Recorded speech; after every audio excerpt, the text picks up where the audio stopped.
Yo, hey, to both of you, to the two people that are here. Hello, thank you for hanging out. Sorry, I was 3 minutes late. That's me. I'm always late. They call it fashionably late, but I'm just late. That's just a way to spruce up being inconsiderate, being a jerk. So, this is my stack for this week. Pretty small. So small, in fact, that I was actually able to read everything in here except for 2 books.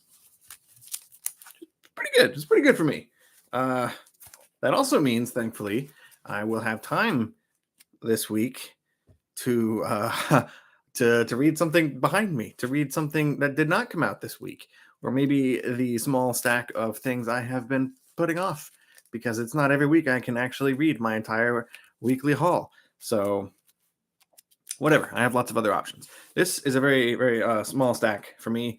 I actually might even have some more that I did not grab because this feels like suspiciously small. But whatever, let's just go through them. So I always do a little bit of a shuffle to try and get them out of the order that they were in when I read them. But I'm going to put this stack face down on the table here and go through them one by one like I do every week. I'm going to shuffle again because I just saw what that book was. Okay, here we go. Give you my thoughts on the things I'm reading. I wish I could say I love everything I'm reading. I don't. There's even one book in this stack that I think I might drop. And if you follow my collecting habits, I don't drop much. I stay on a title until the very end. But there's one in here that has just not impressed me 2 issues in. Hello, Kitty. She gets irritated every time I do a live stream. Hi, John. Hi, Ryan. Hi, all. Tessa says, show off the shirt.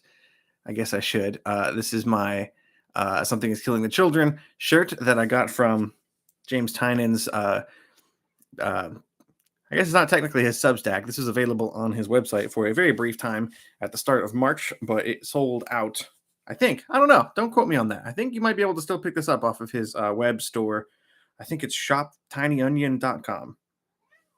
Hold on. I got to stand up and show the shirt, and then you can come hang out with me. It's an Erica Slaughter shirt drawn by the illustrator and co-creator of Something is Killing the Children, Werther Dell'Edera. I don't know how well this will hold up after going through the wash. I have not. I just opened this yesterday on Comic Tom's live stream that I was in. Hello. I haven't washed it yet, which I will do after today. So we'll see how it looks next time. I'm not nervous, I guess. I'm a little nervous. That's probably the best word for it. Anyway, that's the shirt. There you go, Tessa. Also, hi, Josh. Josh got to see this shirt in person earlier when he came in to get his comics at Mill Geek this morning. Okay. First book on this stack, Batman Killing Time. This is the cover A with Catwoman and Batman on the cover. I really liked this book. It's a Tom King Batman story. It's a 6-issue miniseries, which is pretty short for Tom King. I can't think of. I also don't know everything he's ever done, but I can't think of anything else that was only 6 issues. Do you want to come up here? Just come up here. Stop yelling. Ugh. Oh, you're going to get your claws all over this shirt. I hate you. Okay, John says, I've had 2 nice small weeks. Last week was the smallest amount of money since I came back to collecting. Okay. Those are good sometimes. And good to space out that way. Tessa says, Superman Up in the Sky. I have not read that yet. So if that's 6 issues, then that also counts. I would like to, and maybe I won't do it, but maybe I will get to it. I almost said maybe I will get to it this week because I have extra time because this pile is so small, but I won't. I got other stuff to do, other stuff to read. There's always other stuff to read, and I don't have that. I don't want to spend more money because I've been spending money on stupid stuff lately. Batman Killing Time, number 2, 2 of 6. Do I need to show this off?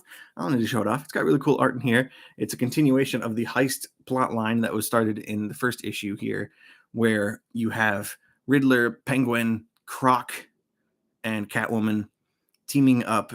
Takes place during the early years of Batman's career, his crime fighting career. So everybody is still pretty much a rookie.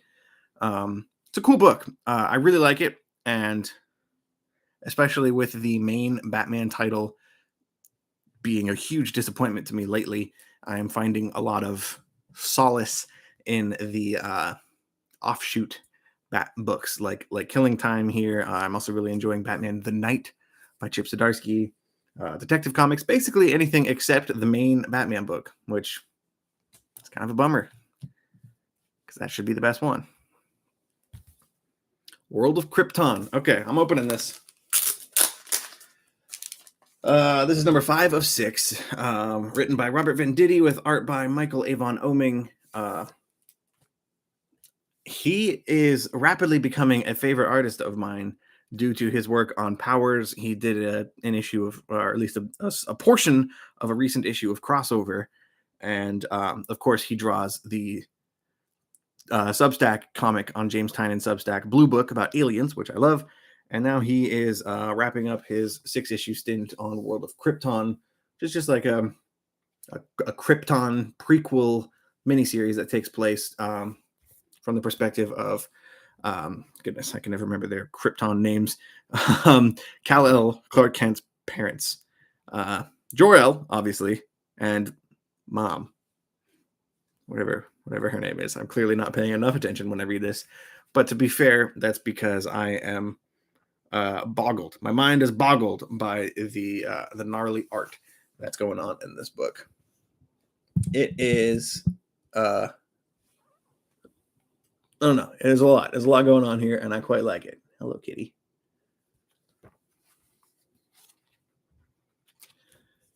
Next page. Just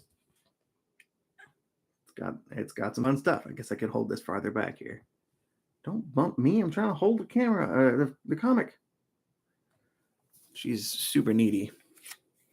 But anyway, this is a cool book. If you have any interest in Superman, obviously give this a shot. It is much more about like the politics of Krypton instead of somebody flying around and zapping aliens with laser eyes.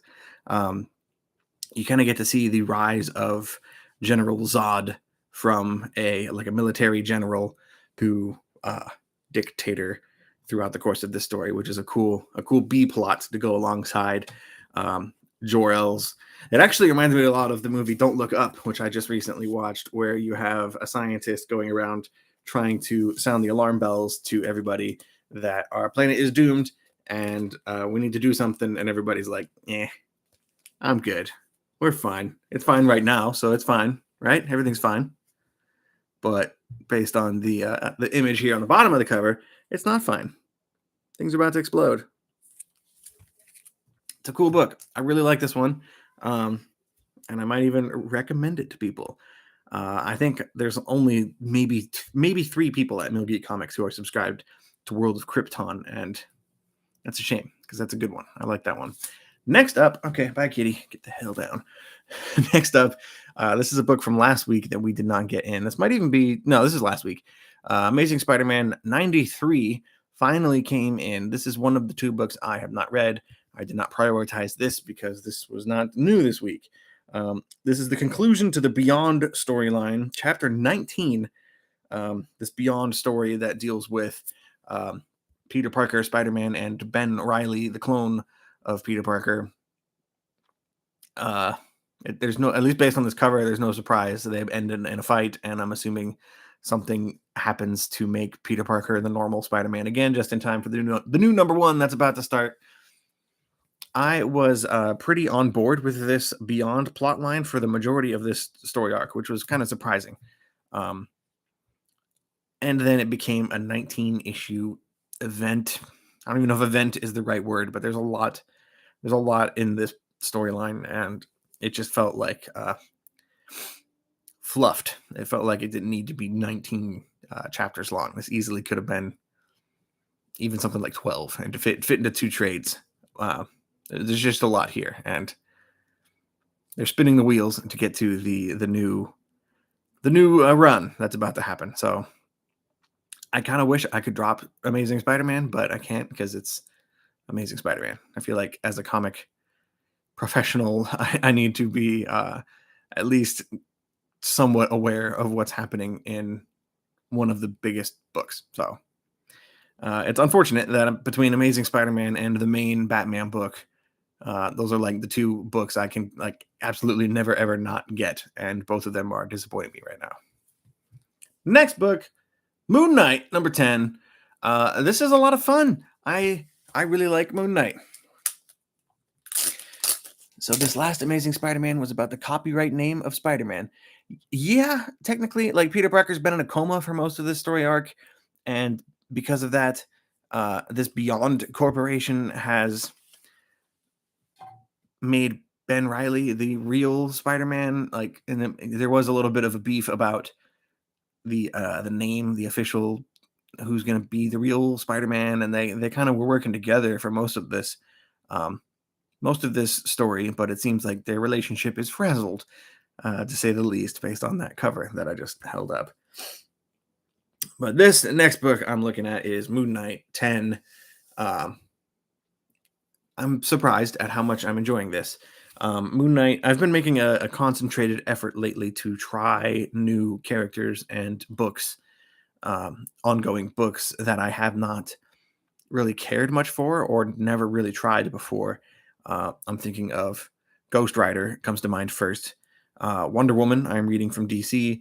Catwoman also. Moon Knight is another example of that. And I just really like this book. It's hard to fully explain why, but I think the art in here is really cool. I still, even 10 issues in, I am still very enamored with the way that they color Moon Knight's costume. I love the way he just glows. It doesn't get old. It really doesn't get old.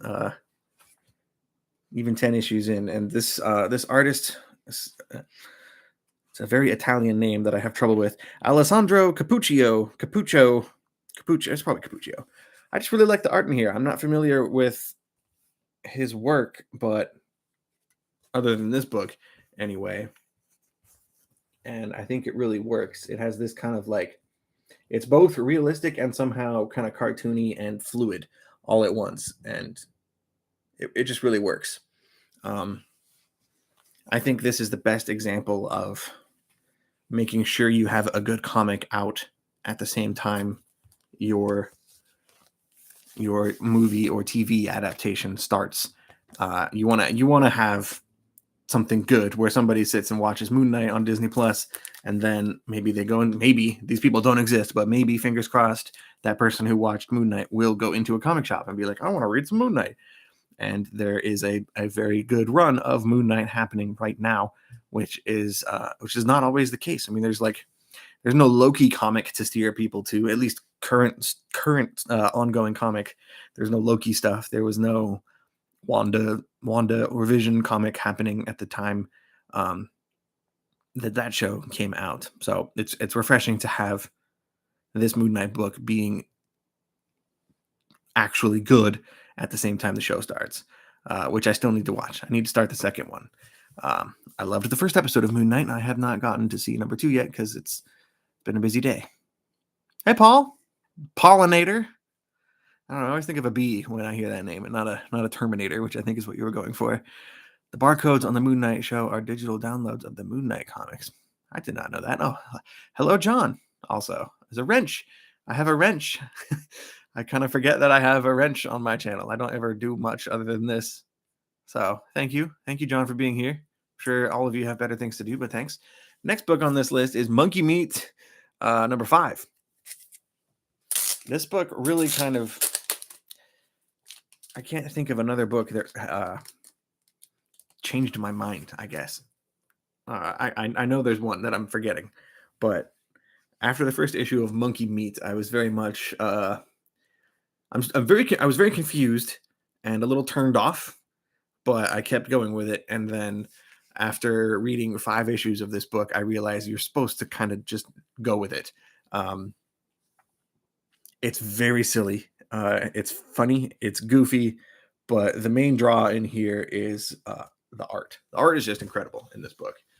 This is written and illustrated by Junie Ba, and it has this a really cool graffiti kind of just graffiti look that I really like. And this issue in particular has a lot of really cool 2-page spreads, and it lets you just drink in the crazy artwork in here. These feel like somebody's like fever dream tattoos, which I am all for. It's a cool book. They say it's an anthology.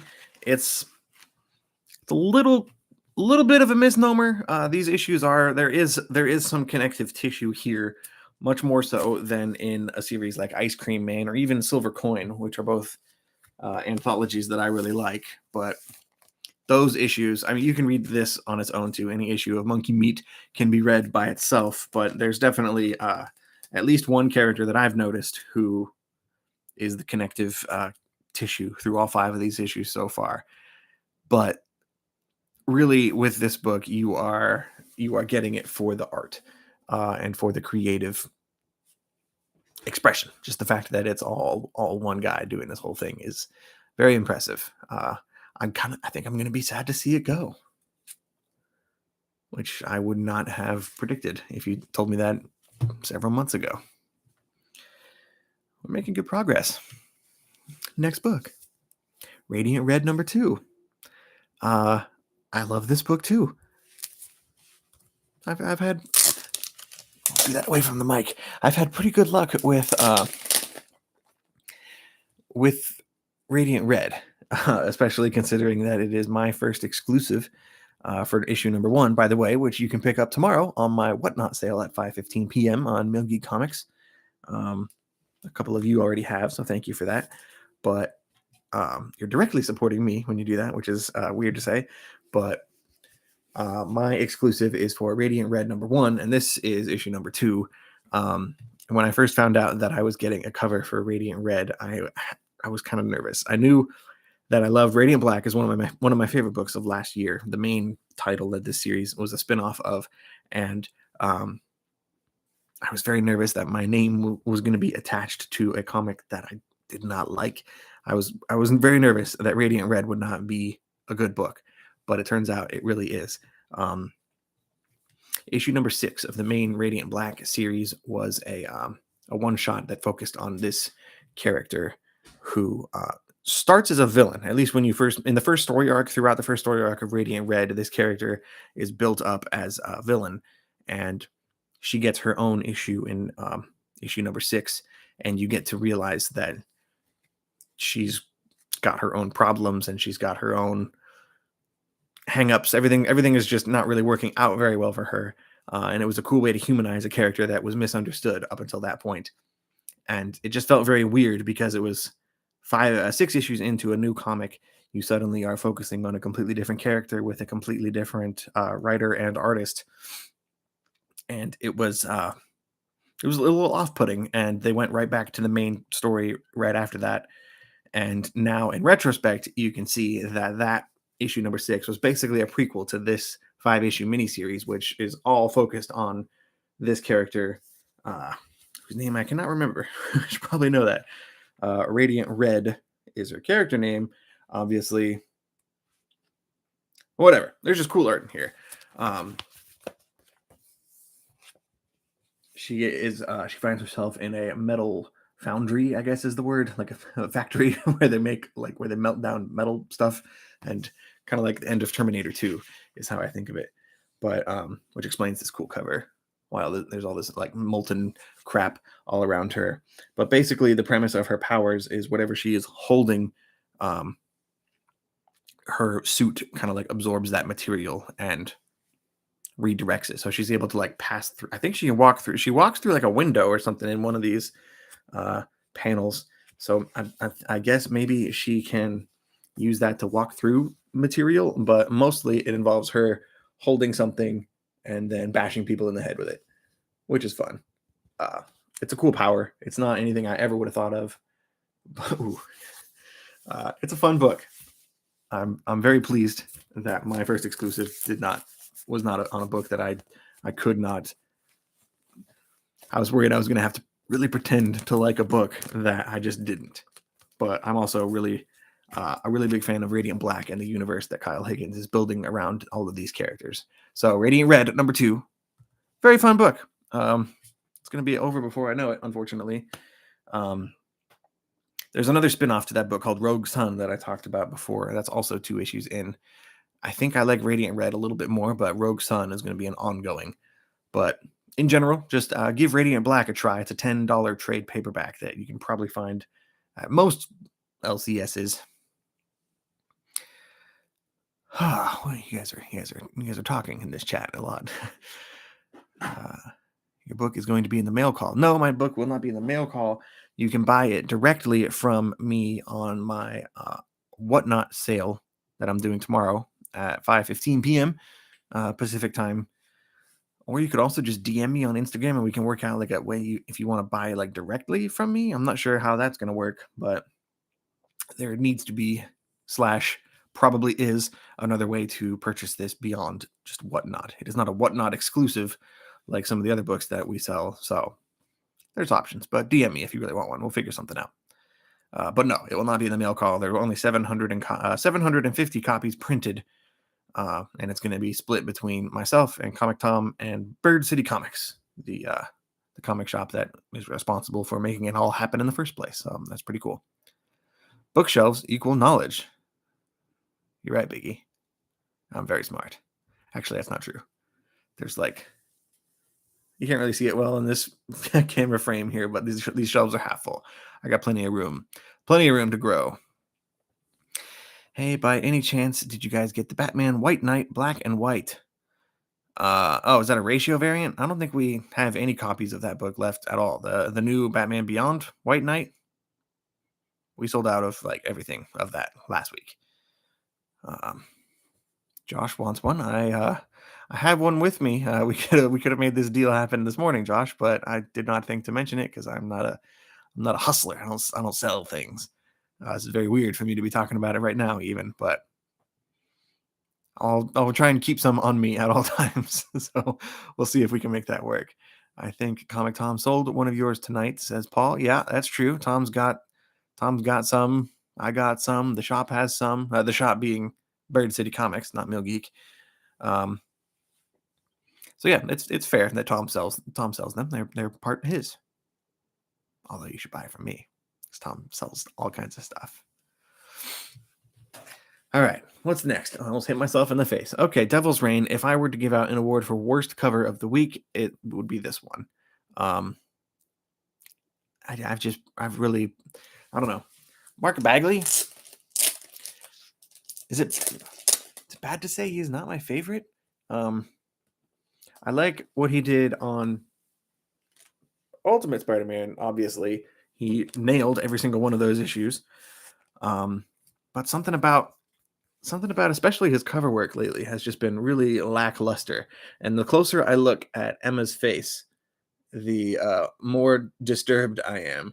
I also don't appreciate how flat Moon Knight looks. I think for being the centerpiece of this image, I don't find Jean Grey here very interesting to look at. I feel like Bucky's face over here looks like Michael Myers is the impression I get, like some kind of mask.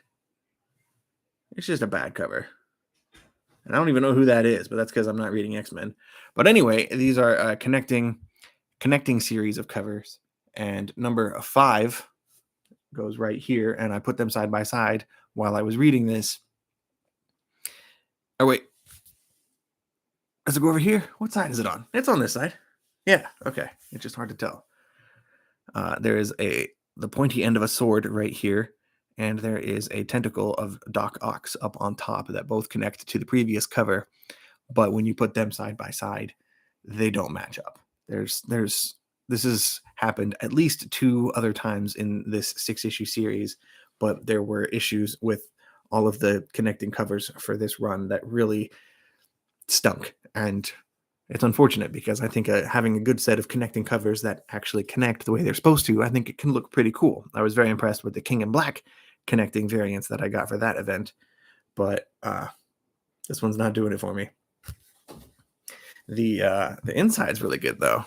so I can't complain too much. And I'm sure the main covers for Devil's Reign are awesome.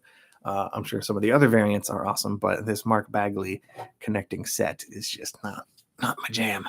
However, that's enough about the cover. The inside's cool. The final issue of this Devil's Reign story, where all of this buildup we've had for at least as long as I've been reading comics again, so at least 2018. I'm not sure exactly when Kingpin became the mayor of New York City. At least in Amazing Spider-Man #1. That was my first time encountering that.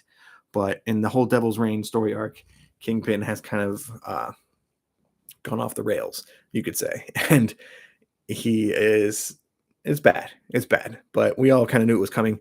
You can't have a crazy villain like that be in charge without having this kind of showdown happen at the end. It was very expected. It's not a surprise by any means, but viewed as a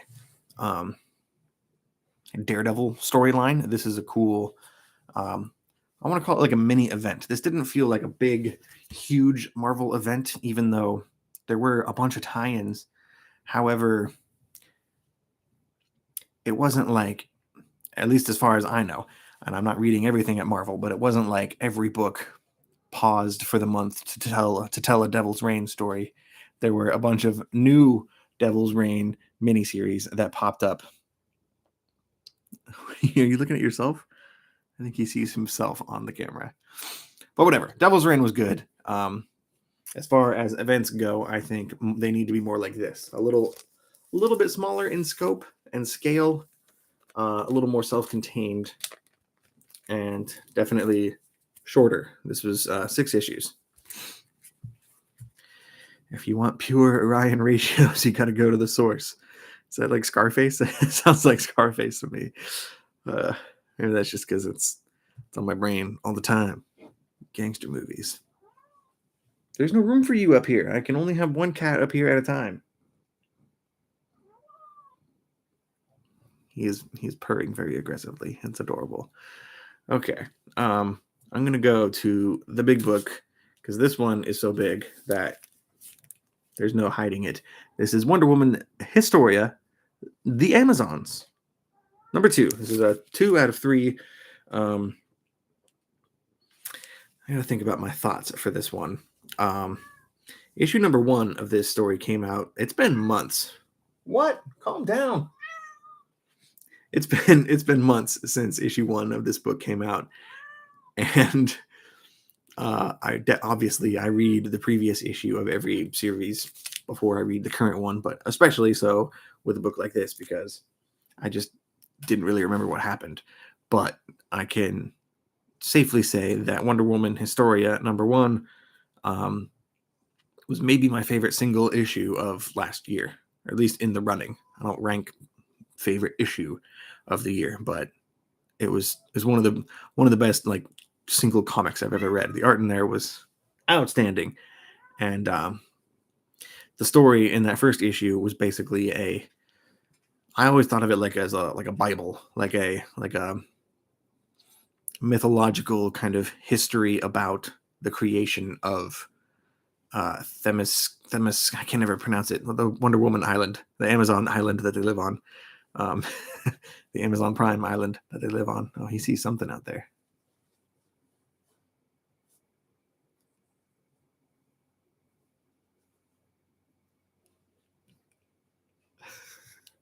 Lay down, dude. It's fine. It's fine. So if issue 1 of this story was about the creation of that island, issue 2 kind of jumps ahead and looks at the story of Hippolyta, like the mother of Wonder Woman, and follows the timeline a little more forward. And I'm assuming that means issue 3 is actually going to be about Wonder Woman herself, like Diana. I don't know what that plot is going to be like, but that would be a logical trajectory. Unfortunately, this issue is drawn by Jean Ha. I phrased that wrong. That's not unfortunate. The art in here is very good, but the art in issue 1, drawn by somebody who I'm not remembering.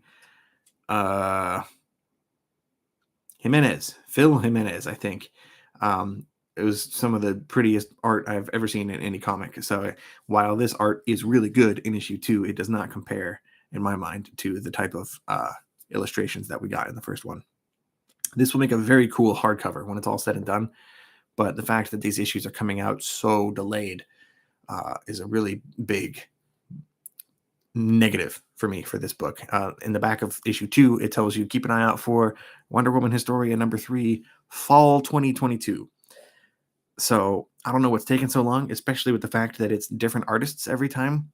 I could understand these delays if they were giving the same artist time to get ahead, but I can't stand the delays on these oversized Black Label books. Like, I really wish they would just take a little time and get ahead and release them on a regular basis, because it's getting a little ridiculous, especially with this book. Like, fall 2022 is 5 months, 4 months. What's fall? Yeah, that'd be at least 5 months if we're talking like September, October. I don't know. Not a fan of that. At least the rest of the oversized Black Label stuff is coming out every 2 months or 3 months, which is still too long, but it's not that long. That'll be almost a year to put out 3 issues, which, to be fair, they are big. They're $8 cover price, which is more than even your typical magazine size Black Label book. They are very thick. I would crack it open and show you the art in here, but I don't like opening those books so far. You have to open it really far to show off on camera. I just don't want to do it. It's a good book. If there's any at your shop, go pick it up, because this is a really cool look at the history of Wonder Woman and her world and the side characters and all that. Steve says, why does the cat sound like she is saying no? She always sounds like that. She's over there right now, just yelling at the closet. But this guy is nice. He's cool. This is Ollie. He is a boy, so you're okay. He did not misgender either cat. The loud, annoying one is Kima, and she yells all the time. All the time. Do I want to write my own comic book one day? And that would be kind of cool.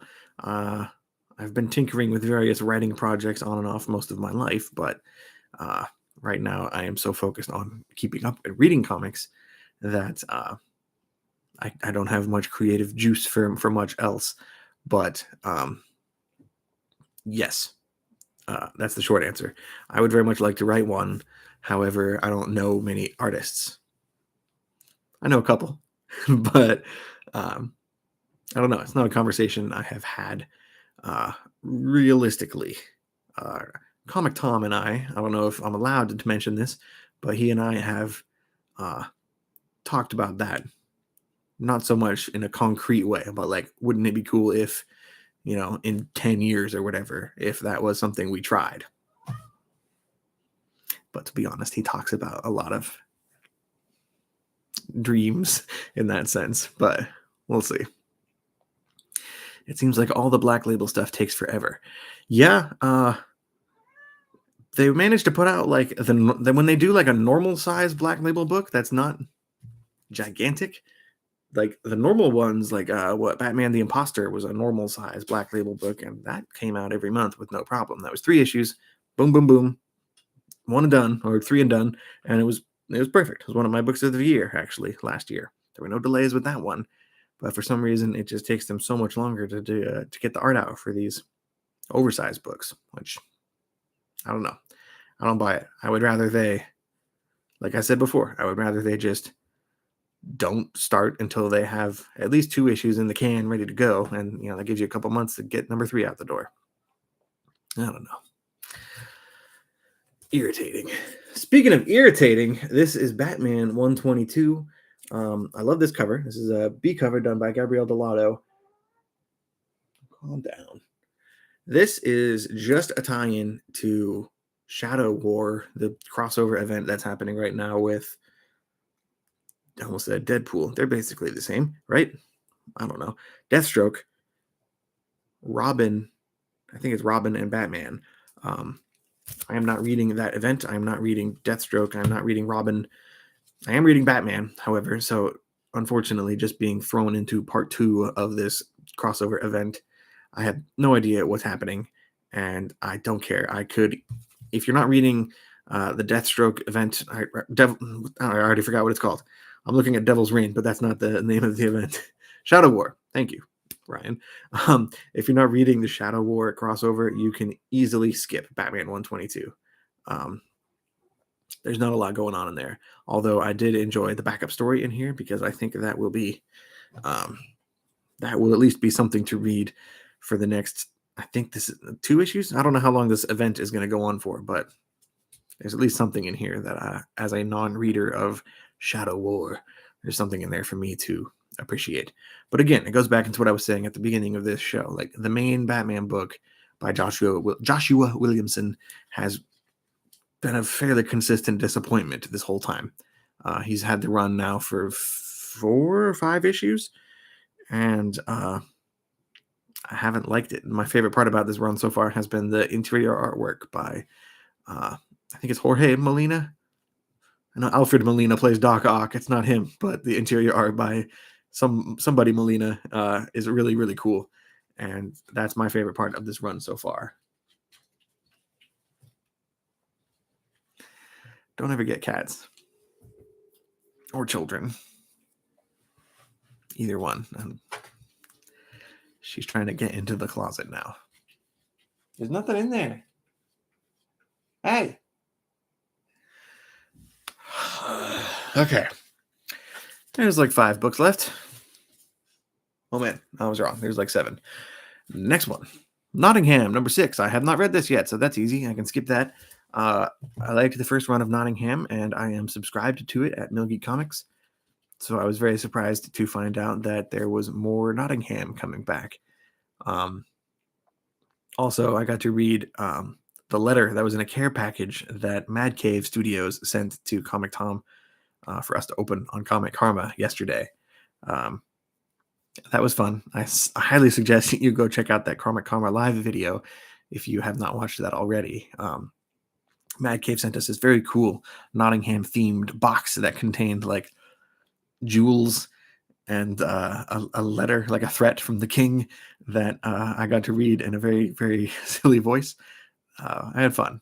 I always have fun doing Comic Karma on that show, but Mad Cave did a very cool thing by sending us a little themed box. So go check that out if you want to see me make a fool of myself honestly for the whole video, but mostly for that minute or so that it took for me to read that goofy letter. But yeah, I liked Nottingham well enough.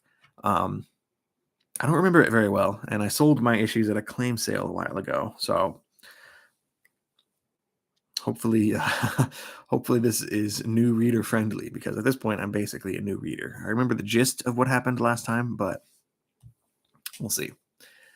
Next issue here is Iron Fist number 2.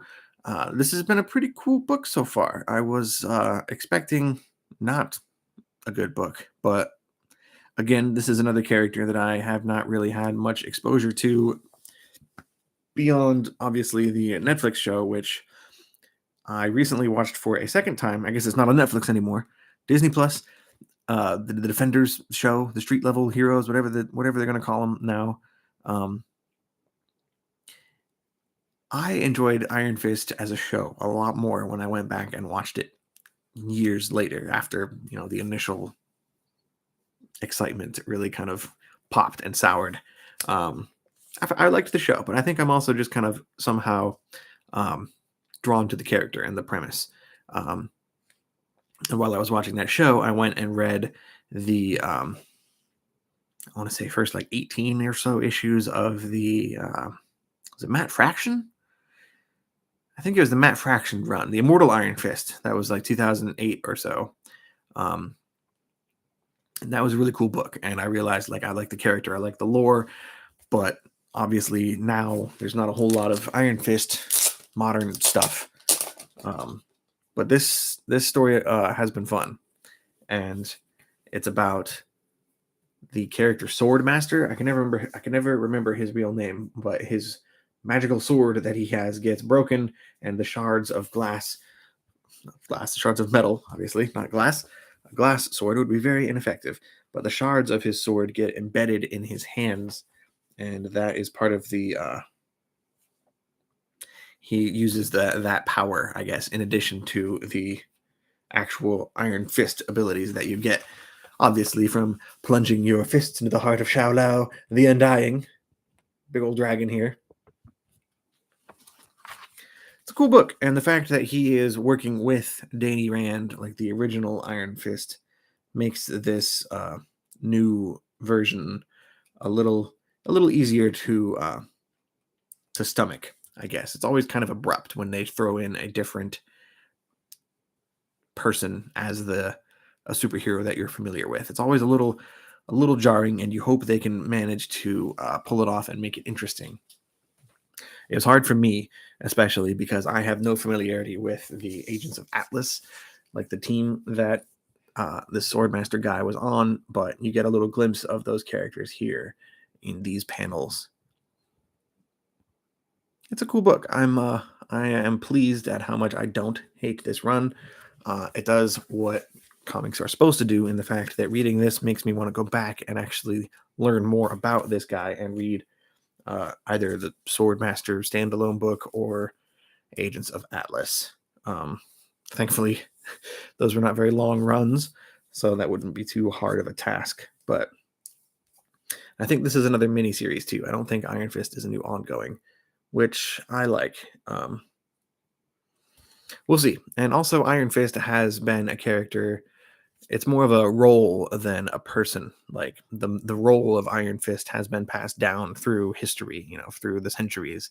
So it's always been a new person as the Iron Fist. So the fact that there is a new guy with the mantle right now is less bizarre and off-putting than it is to see a new, like, Batman or somebody who is not like prehistorically old, not like ancient history old, like Iron Fist. So you get a little bit of a leeway with a new version of that character. But I have rambled about Iron Fist for far too long. Let's go to this book, Little Monsters. Okay, this is what I was hinting at the beginning. I hope I'm wrong. I'm pretty sure I'm wrong, because Jeff Lemire is one of the best writers working right now. Dustin Nguyen is the illustrator of this book. He's a frequent collaborator with Jeff Lemire. My first exposure to the two of them working together was Robin and Batman from last year, which was a book I really loved. I thought the art in there was gorgeous. I thought the story was really touching and heartfelt, and it made me, based on the strength of how much I loved that book, I decided to jump on the Lemire and Nguyen train and give Little Monsters a try, which is their new Image horror book. This is issue 2. But I don't like this. I really don't like this book, especially after issue 1 came out. And it was basically actually, I have it right here, but I don't think I can grab it without knocking out something. Whatever. There's a bunch of kids on the cover. It's about a group of vampire children. There are 5, 6, 7, 8 of them, I want to say. There's 8 of those kids. And the entirety of issue 1 was just basically like each of them gets 2 pages, and you get like a brief introduction to each character and the barest amount of setup for where the story was going to go. And that didn't really do it for me. I did not appreciate how little substance we got from that issue. And I got the same feeling from this one too. I don't like the art in here. It's black and white with splashes of color. But I think it's just, especially after falling in love with the watercolor work in Robin and Batman, I had thought this was going to be more along those lines. But the vibe I got from this book honestly reminded me a lot of What's the Furthest Place from Here from Image, in the fact that you have a group of kids dealing with like a post-apocalyptic world where they are pretty much on their own, going off on a quest. And I like that book a whole lot more than this one. I don't know. I'm just, like I said at the beginning of this video, I don't drop very many books, if at all. I've only ever dropped like 2 titles before they naturally ended. And I'm going to give this at least a few more issues, because I've already pre-ordered the next few in the previews guides. But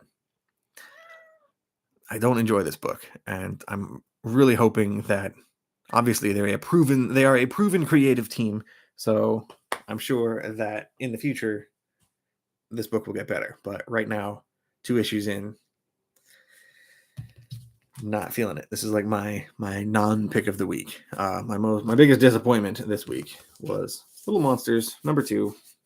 Sad to report, and I hope I'm wrong. I hope I'm just being dumb, and like I feel like I have the same reaction with Step by Bloody Step, like the silent book that's out from Image right now that a lot of people really love. It does not work for me either. But I also don't want to be somebody who just overhypes everything and pretends to love everything. I want to be honest with the things I like and don't like. But, excuse me, I also know I need to read Descender, which is Jeff Lemire and Dustin Nguyen's like big work, their claim to fame together as a creative team. So hopefully that will be like a refreshing change of pace after Little Monsters. I think it's because horror is my favorite genre. It always stings a little bit more when a horror book or movie, especially movies, a bad horror movie. There's nothing worse than like getting excited for a horror movie and then it sucks. And that's kind of how I feel about Little Monsters. It doesn't suck. It's just not what I wanted. And it needs to step on the gas like a lot. The Joneses, #1 of 5 from AWA. How do I put this one? This is basically the Fantastic Four, but in the suburbs, which I guess was kind of The Incredibles, right? The Incredibles did that same thing, the Pixar movie. I honestly don't remember much from this, which is a bad sign. One issue in, I think I can safely say, I can't safely say because I don't remember it as much as I would like to. I'll just show a random page for the art. The art was not, it's not bad, but it's not, I think AWA is starting to have like a house style in the same way that DC and Marvel have. And a lot of AWA books can look the same sometimes. And I get that feeling here. But this one did not grab me as much as I wanted it to. I should have reread it before going live here, but I forgot. I forgot this book. So it's whatever. This isn't a review show so much as a haul show. I need to get better about not just rambling on and on about every single one of these books. But AWA remains my favorite publisher. And again, the thing I have with a lot of issue 1s is a lot of them are setup. And it really takes 2, even 3 sometimes issues for me to fully grasp what they're intending to do. And I think we are building towards something cooler here.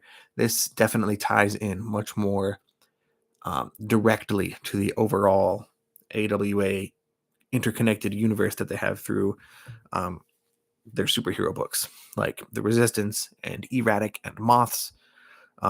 They are all very Knighted also, I should say. Those books are all very heavily connected, and as part of the Resistance universe, I don't know what they're calling that, but this definitely falls into that category. Whereas you have books like Hotel or Hit Me or Out or Not All Robots that are just more standalone fun stories. This one is definitely slotted into that superhero universe that they're building over there.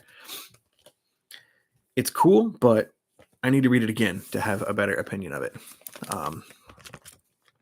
Also, I need to read it again to remember it because I forgot a whole lot about what happened in here. Honestly, I look at this cover and I see Zendaya as the daughter because it's a variant cover done by Mike Deodato, and he likes to cast actors as his characters here. That's Mary Jane, man. And I feel like those other people must be somebody too, but I don't know. But that's Zendaya. Doesn't look like that on the inside either. I like having my pull box next to Sergeant. Agu has read my books, huh? I see how it is. Jones's was a good read, good setup issue, and the mom might play double agent. See, I don't remember any of that. I just read this. I got leaky brains dribbling on my ears every day. I'm usually obsessing about overpriced books I can't afford. And that's one of the reasons I like reading new stuff, man. It's usually cover price. Actually, it's like always cover price because I pre-order everything I read. The last 3 books. Strange #2. I'm enjoying this. Doctor Strange would qualify as another one of those characters I mentioned earlier that I have never really been a fan of, or like I've never tried a lot of their runs, but after reading The Death of Doctor Strange and now 2 issues into this new Strange ongoing where his ex-wife is the Sorcerer Supreme, I really like this book. Marvel is really kind of turning it around for me. I've spent the better part of the last 2 years or so just kind of bemoaning the fact that I don't like Marvel comics. But then the more I think about it, they're winning me over book by book, which is how you do it. Especially for a book that deals with magic and demons and sorcerers and classic stuff that I don't like. Like I should not like this book, and I think that's part of why Doctor Strange has never appealed to me. And I've only tried a couple of Doctor Strange's titles. My favorite still being Doctor Strange: The Oath by Brian K. Vaughan, which you guys should all read if you have the chance. It's a great book. But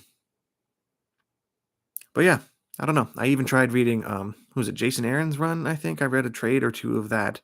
It wasn't bad, but it was fine. It was exactly what I would expect. Just sorcerer shenanigans. And that's what you get here, but it's done really well. So I think I'm just learning to appreciate this character. And I want to go back and reread / finish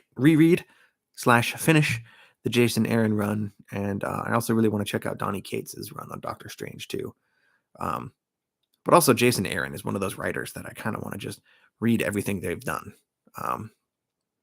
He does not really disappoint me unless I'm forgetting something obvious. I'm starting to read his Avengers run on digital right now, and I'm a few trades in, and that run is pretty fun. I'm not going to get caught up. I might get caught up. I don't know. Avengers is like 50 plus issues in right now, so I don't know how far I'll get, but I'm enjoying it.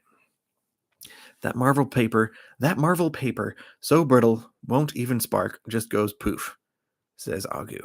There was one Marvel book I read that was like, it was Devil's Reign, this crappy Mark Bagley variant that I showed off earlier. It was Devil's Reign that had like surprisingly not crappy paper. Marvel paper has been basically toilet paper or tissue paper, somewhere in between flimsy and flimsier. But this one issue of Devil's Reign, I don't know what they did. Someone must have slipped in the good paper when they were at the printer or something, because that one was fine. Maybe it's the specific cover that I got, but it's probably the fact that it was a $6 book. It was a little thicker. So, but yeah, Marvel is easily like, out of all the publishers I get, I don't read Dynamite, but I know a lot of Dynamite books are pretty flimsy too. Marvel needs to step up their paper though, with all the money they have, all that Disney money they have. They can afford it. They can afford good paper, or at least better paper. Marvel is my favorite for a while because indies end and the party is over too fast for me, says Biggie. That's why I like the indies though, because they end. The stories are usually better when they end. I think if something just goes on forever, then like Walking Dead is always the example I think of, even though that was an indie.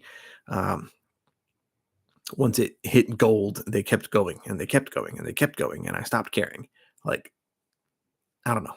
There's obviously exceptions to both ends of that spectrum, but if I had to pick one, I would much rather read like AWA, who does 5, 6, sometimes 8 issue story arcs, and they're done. I would much rather have stuff like that, like contained good stories, than an ongoing.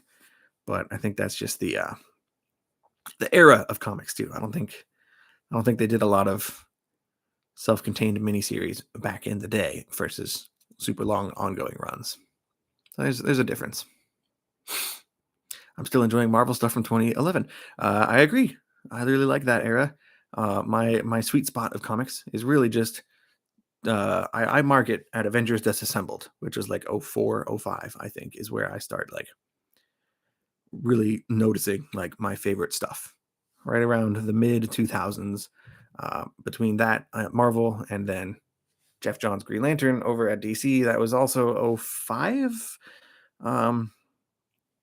Yeah, from then on, like everything, that's my era. If the Golden Age guru focuses on stuff from the Golden Age and Silver Age, I don't know what his exact repertoire is, but mine is the opposite. I like everything from the mid 2000s up through today.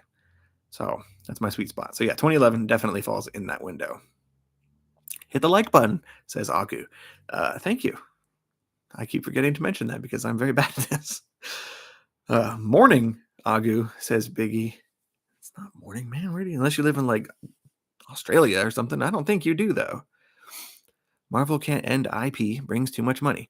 Exactly. So, I mean, with a Marvel book, it's better to like stick to creative teams and, writers' runs on a title. So, like, I don't know, like I was saying earlier, like Jason Aaron writing Thor. Like Jason Aaron's run on Thor is fantastic, a modern classic. I learned pretty quickly that it's safer, it's better, you have better results if you follow writers and artists more so than saying Thor is my favorite character. I'm just going to read every Thor comic that ever comes out, because sometimes, writer A will not be as good as writer B, and I think you go up and down if you stick with a character versus following writers that you like from character to character. Ugh, rambling. Okay. Next book. This is Apache Delivery Service. This is a perfect time to bring up issue number 4 of 4, a 4-issue miniseries that just ended. And this is fun. Fun, again, is not the correct word. This is not a fun story. It's about a soldier in the Vietnam War who leaves his platoon and meets up with a Nazi. The guy's not a Nazi, but he's hunting Nazi gold. A Nazi treasure hunter. Nazi treasure hunter. Not a Nazi treasure hunter. I hope I'm making sense, and I've said Nazi too many times in this stream, so I'll probably get my whole channel shut down or something. I think that's how YouTube works. Anyway, it's a cool war story. It's done by Matt Kint and Tyler Jenkins, who jumped onto my radar from the book Fear Case, also from Dark Horse, which I really liked. This is just a cool like war story slash it's not really an adventure story. That might not be the right word, but it certainly has like Indiana Jones, like treasure hunter kind of vibes, except you have two dudes hunting for this gold who definitely do not trust each other. So there's a little bit of paranoia, and it's just fun. It's a 4-issue. It'll make a really, really good trade because they read quick too. These 4 issues. It's a cool war story in the fact that it lets the images do a lot of the storytelling, and it doesn't block up a lot of the panels with a bunch of unnecessary dialogue. This is the kind of comic that makes me grateful that I am the way that I am, because these are the kinds of stories that I like. I'm glad that we just had that discussion, Biggie, because this book is extremely relevant to my exact point that I just made. This is the kind of story that you can't really get in one of the big 2. Not really. Here we go. It's the gold. They find the gold at the end of the book. Spoiler alert. I don't know. It's just really cool. It's really cool art, and that page has a lot of dialogue. But I'm trying to find one that's more them just walking through the jungle. Here, this is more of a brighter image, so you can kind of get a sense of how it looks. The art is. I'm trying to find a way that sounds nice, but not realistic. It's a little stylized, kind of blocky. It looks almost amateurish, and that's not an insult. Get your butt out of my face. It's really good. I liked this book. It was a cool 4-issue story. I still prefer their previous work, Fear Case, which is a little bit more of a supernatural horror story. But but this is a war. It's a war comic. It's a war comic. I'll leave it at that. Steve says, I assume you mean I bought a massive collection from 2010 to 2020. Let me know what you're looking for. Okay. All Green Lantern. So I'm trying to get every Green Lantern issue that's ever been made. My biggest stretches of blanks in my overall run of Green Lantern that I'm trying to get are a lot of the issues from the recent years. So yeah, actually from that era, the 2010s is a big blank slot of all my Green Lantern stuff. And then, of course, most everything from the 70s and earlier. I'm missing quite a lot of those Green Lantern books because they are pricey.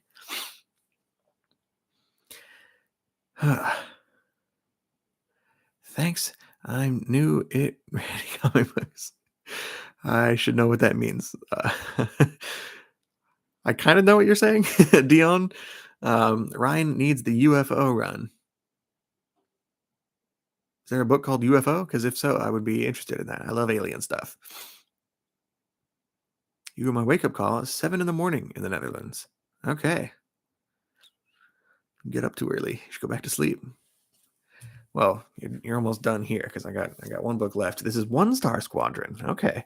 Number 5 of 6.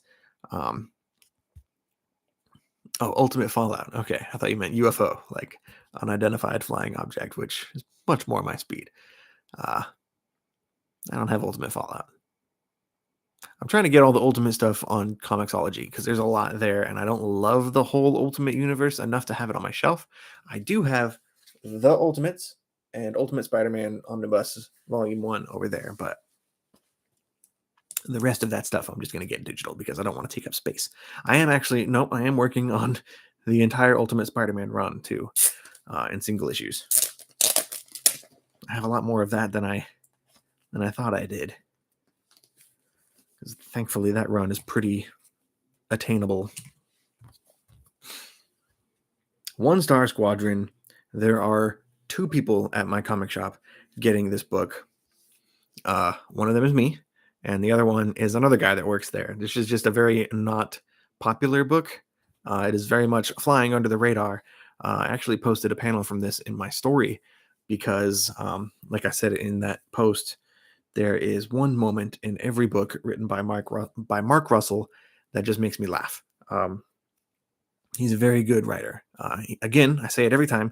He wrote Not All Robots, which was one of my favorite books of last year. It made my top 10 2021 comics. I think it was number 4 or 5.